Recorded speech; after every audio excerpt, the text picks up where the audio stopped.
If you've ever thought about homeschooling and you have a rising kindergartner, then you're gonna wanna save this video because this is going to be the kindergarten how to homeschool guide that I wish that I had had when I first started homeschooling 3 years ago. Now, before I just dive in and start talking about which curriculums you should use in your homeschooling year, I wanna say one thing first. I know that a lot of the times when I was researching, I really just wanted the best homeschooling curriculum because when you're teaching your kids as a parent, you just want to make sure that you have the best tools available.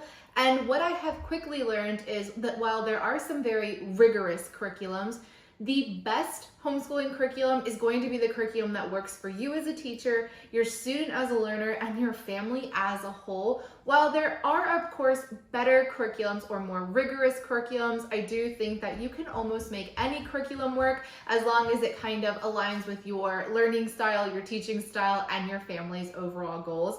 And before we dive in, I am a secular homeschooling mom, so all of these are going to not have any mention of faith, any religion associated with them. This is all 100% secular, so let's go dive in. Now in kindergarten, my belief is that you're gonna need 3 curriculums. You're gonna need a math one, a language arts one, and a handwriting one. And so that's what I'm gonna focus on in this video today. And then I will tell you what I do for science, social studies, art, and music. So let's get right into it and let's start with math. For me personally, in our family, I am the biggest fan of Math with Confidence, especially in kindergarten. Later on, I do use a different one. I have gone to Beast Academy, but I think that when you are first starting out, you are really wanting to build a love of learning, especially with math. And I think that I love the spiral-based style of Math with Confidence. I love that it is very play-based. Math with Confidence has a lot of games, but what Math with Confidence does really well is it builds foundational math skills and it really builds strong number sense with kids, but in a way that is really fun, right? Your workbook is going to be super colorful. It will spiral back to past lessons to make sure that they are building that fluency and that they are understanding what they're doing. And as far as math curriculums go, we just really love Math with Confidence, and I just think that it is fantastic. I think that it has worked really well for us, and in kindergarten, it is exactly what you need. It is really great in later on years, but I had a really strong math learner, so we did have to eventually go to Beast Academy in first grade, but that has nothing to do with Math with Confidence. I think Math with Confidence is fantastic. I love it, and I will be using it with my second kiddo, and I just think that it has been phenomenal for us. I also really just love that it's hands-on. You're using manipulatives, you're playing games. I feel like it made math really fun for us, and we just really enjoyed Math with Confidence. What I love about Math with Confidence is that it is all scripted. So it tells you what to say, it tells you what to do, and then it guides you through what workbook pages that they need to be doing. And then the answer key is right there. So if you are not feeling super confident, you just have everything. You do not need to overthink anything. I love scripted curriculums, open and go curriculums like this. And then the workbook pages, something else that I really like about this is that they are very colorful and they are not overwhelming. And so I really enjoy this curriculum for kindergarten. I just think that it is fantastic. Next up, you will need a language arts curriculum, and for me, I am team Logic of English Foundations. You will be hard pressed to find a more complete phonics curriculum because Logic of English Foundations, it has it all, and I think that it does it all really well. This is really based off of the science of reading, and it uses a multi-sensory approach, right? So you have phonetic word cards and you are teaching kids letter sounds and blending, and I think that I can attribute this to my 7-year-old being such a fluent reader, being able to read chapter books, really understanding what he's reading, and it also has spelling built in and integrated with it. When they are introducing different phonetics and different phonograms, you also have spelling built in. So this is extremely comprehensive. You will not need to supplement this curriculum with anything else. It's got handwriting, it's got reading, it's got spelling, it's got it all. It even has grammar built in into the later lessons. Logic of English can feel a little intense. I will give you that. Not only is it these 2 books, but there's also phonogram cards, there's readers, there's a little bit more. But I will say that, again, it is very open and go. So it guides you through everything. You can see here what phonogram card, what materials you'll need, what you will be learning. And there are also just extra activities that you can do. I tended to just kind of ignore those. I didn't feel like I needed to do those. And then I, of course, skipped the handwriting because I use a different handwriting curriculum. But again, it tells you everything. It walks you through what you need. And then there's also assessments before you would move on to make sure that they have mastered it before you go on to any more other lessons. And this is kind of how the workbook looks like. They are not very intense. So again, I skip all the handwriting ones and kind of just very easy, very friendly, very just like low writing, low effort in the beginning, because that's how it should be in kindergarten. It should be fun. It should feel fun for them. With how fantastic Logic of English Foundations is, I do use something else for handwriting, and it is because I used it in pre-K and I just thought it was so phenomenal. So I just was like, let's keep doing it in kindergarten. I have used it for multiple years now, and that is Handwriting Without Tears. I like this handwriting curriculum better than the one in Logic of English Foundations. I just think that the way that it teaches kids how to form the letters, it just really sticks in their brains.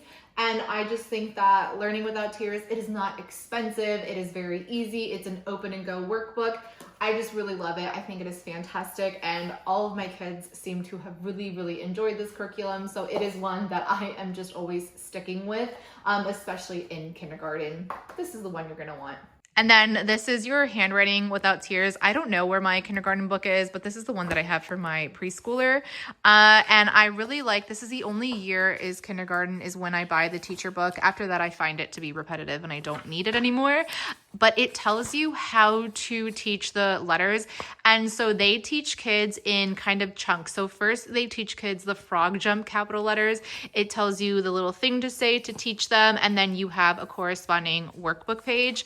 And the workbooks are very similar to kind of how they would be for preschool. I think in kindergarten, they also start doing a little bit of sentence writing, but the workbooks are very fun. And again, another curriculum that is open and go, and it is not a lot of work for you as the homeschooling parent.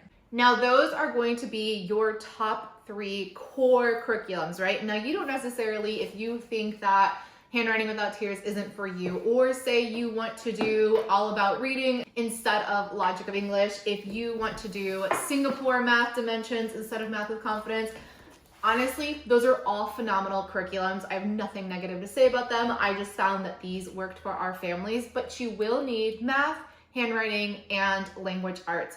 Next up is things like science, social studies, art, and music. And my personal philosophy is that kindergarten is not about teaching kids a ton of concepts, right? You are not trying to have them understand the water cycle in kindergarten. You are trying to introduce them to different concepts. You are trying to build a love of learning. You are trying to build their curiosity. And then you are also trying to build strong foundational skills that they will then take with them throughout the early elementary school years. So my philosophy with that is that every month I will pick a theme. So in science, some themes that you can pick are animals and plants, weather, you can do rocks, volcanoes, whatever you really want, whatever interests your child.